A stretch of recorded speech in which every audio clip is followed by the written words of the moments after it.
UP 200 is kicking off this weekend. An underwear man bomber has been sentenced. Hi, my name is Cody Boyer. Republic Eye News at 4. I'm Mavis Korsman.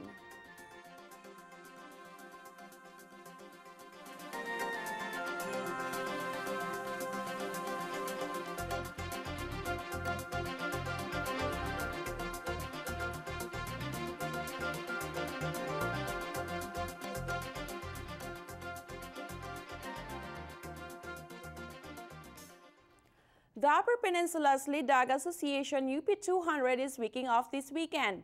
Racing experiences gathered at the Holiday Inn in Marquette Thursday banquet and babe draw.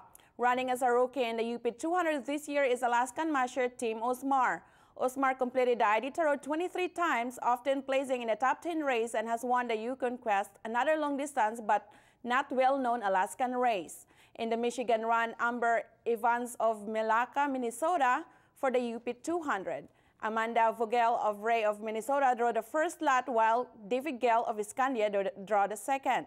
The Jack Pine 30 holds its own babe draw Saturday morning prior to start of the race. Although both the Midnight and the UP 200 have their official starts tonight in Chatham, the Midnight Run ceremonial start will be held in downtown Marquette, with 30 lead teams starting at 7:10 in the evening. People parking their cars in Bluff Street Marquette may notice a few changes this past week. Marquette Downtown Development Authority's Bluff Street Parking Structure Renovation Project, an ongoing $1.1 million upgrade to the 25-year-old facility that began in September. The new electric car is charging stations in the lower level as well as energy-saving LED lights. Extra bike racks on the way. DDA Director Mona Lang said the changes were and will continue to be made further the downtown area with its green goals. The car charging stations were bought from plug-in electric power stations located in downtown Michigan at roughly $4,500 apiece. The PIP stations do not take cash. Users can pay via credit or debit cards.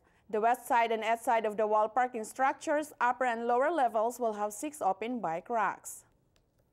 The so-called underwear bomber has appealed today after being sentenced to prison on Thursday.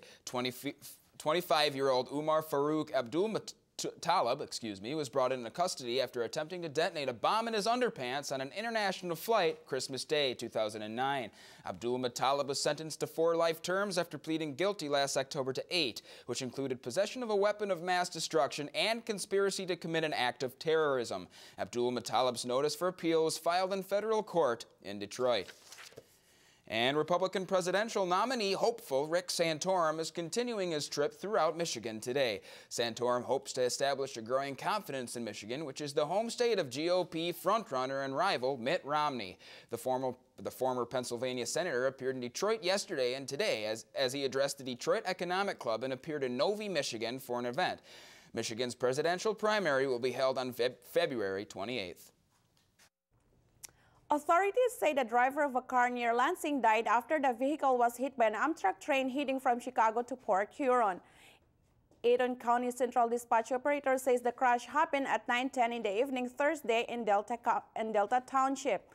Amtrak spokeswoman Christina Leeds told the Associated Press early Friday that about 145 passengers on board were bused to their final destinations. No injuries were reported to the crew or passengers on the train. The Eaton County Sheriff's Department was investigating the incident. Wisconsin's request to phase in a requirement that health insurers spend 80 cents of every dollar in premiums on medical care was rejected by the federal government. It is one of the provisions of the Obama administration's health care reform.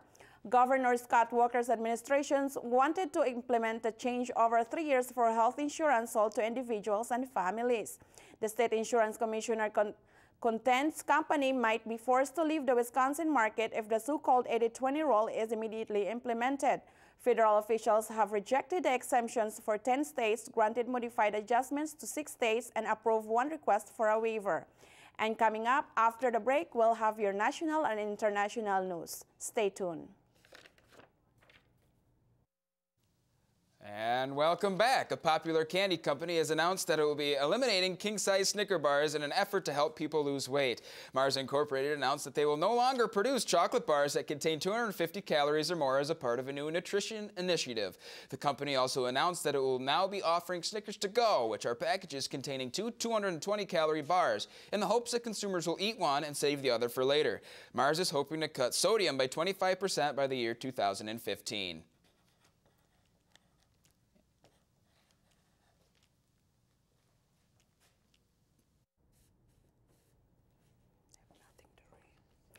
Johnson & Johnson has voluntarily pulled more than 500,000 bottles of infant Tylenol from shelves in the latest in a string of recalls.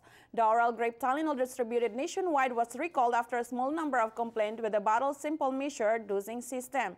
The New Brunswick, New Jersey-based drug maker said in a statement, "The bottle comes with a syringe and barrier that limits the flow of the correct dose," which some customers said was pushed in the bottle during use. Johnson & Johnson released statements that no adverse events associated with this action have been reported to date and the risk of a serious adverse medical event is remote. If the flow restrictor is pushed into the bottle, the parent or caregiver should not use the product. Consumers request a refund by visiting to their website at www.tylenol.com.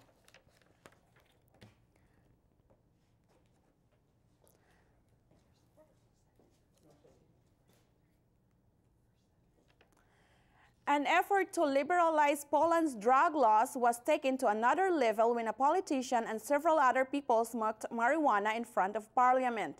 Janusz Palikut, head of the Palikuts movement, smoked from a joint in Warsaw on Friday to make the point to the government. Activists said at the gathering that they want the country's laws to change to decriminalize the possession and consumption of the drug. Rally members called the act part of the, quote, coming out of smokers of weed, end of quote. And we're gonna take a look at the weather with Tyler. Thank you, Mavis. Here's your Public Eye weather report for this week. Currently in Marquette, we are looking at a bunch of things. Let's wait for the weather to come up. Oh, and here it is. Oh, we're looking at light snow here right now with a temperature of 30 degrees with north to northeast winds at 11 miles an hour with a barometric pressure looking at about 29.96 and holding steady. For tonight, snow showers low of 24 with north winds at 9 miles an hour. Looking ahead into tomorrow, more snow showers, high of 26 with a north to northwest wind at 10 miles an hour. Looking ahead into the rest of the UP, in Sault Ste. Marie, we were looking at some snow with 31 degrees. In Manistee, cloudy and 38. Escanaba, we're looking at 37 and some clouds. In Menominee, we're looking at 39 and more clouds.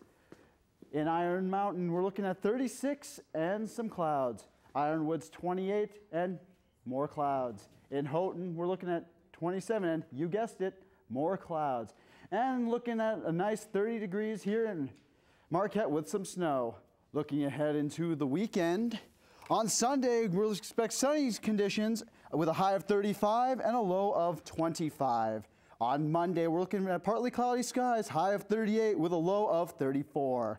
And on Tuesday, we're looking at a few snow showers with a high of 36 and a low of 30. We're looking at some interesting weather conditions for this weekend for the UP 200. But what's this I hear, John, about the Lady Wildcats in action? That's right, Tyler. The Cats got back to winning this week last night. The NMU women's basketball team pulled off a nail-biting 69-67 victory over the Lake Erie College Storm. It came down to the last 12 seconds when senior guard Chelsea Lyons drove the lane and netted the game-winning layup. The Wildcats were led by senior Hillary Billings' 15 points. Lyons also chipped in another 14. The win improved the Cats to 7-9 in the conference and 11-12 overall. It also puts them in the 8th and final spot for the GLIAC tournament.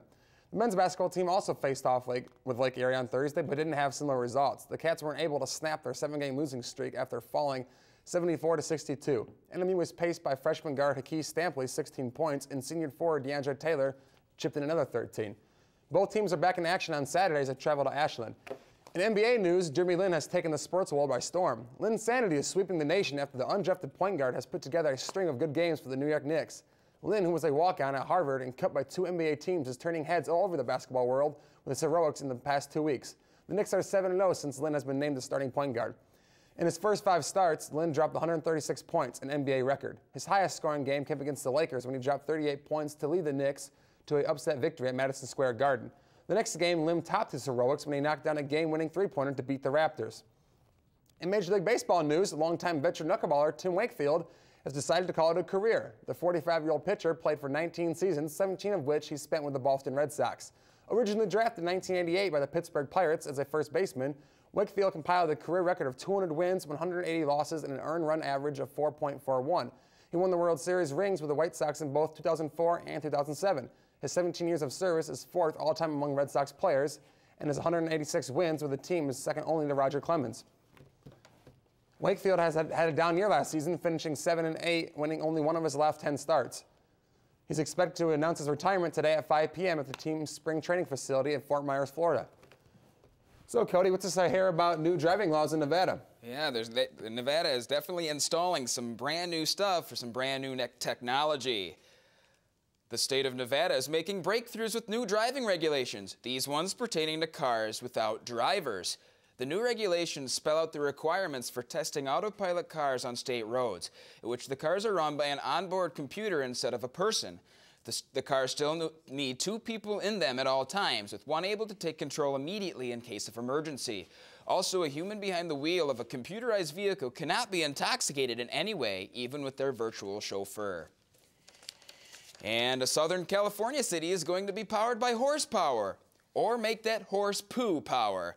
That is right. The City Council of Norco, California has voted in favor of a proposed $36 million manure-to-power conversion plant that can convert manure into city energy. The Riverside Press Enterprise reports it will take about 18 months to build. Once built, the facility will be able to convert an estimated 65 tons of horse you-know-what a day into electricity. That's an interesting anecdote into the world of technology. Talk about renewable resources. Yeah, that's right, and a never-ending surplus of them. Different than the most use out of their animals, that's for sure. Yeah, I've never heard of anything like that before. Probably cheaper, too. Sounds like something that would be in like a cartoon or something. We are looking at nice weather for this weekend for the UP 200, finally getting some snow. Yeah, that's right, and with all the much needed snow. Yeah, and too bad it's a little too late. I wish they'd still be able to move the trail back into Marquette. Yeah, that would be so nice. Yeah. They blocked off Washington today, though, so driving downtown is going to be hard. Yeah, that's still going to be a really good festivity for people to go to, at least the opening of. But it's also sad that Wakefield's retiring, by the way. Yeah, it is too bad that Wakefield's retiring. Huge sports news. It's good to hear that the Wildcats are playing Michigan this weekend in hockey with a chance to improve in the CCHA standings. Yeah, that's an enormous game. And the game is going to be televised nationally at Buffalo Wild Wings across the country. So I'm sure it'll be there today at 5 p.m. with giveaways by the Wildcat Bookstore. So if you can get a chance to go there. Yeah, that's awesome. And that's going to do it here for us at Public Eye News. See you on Monday at 4. Have a good weekend. Tune in next time.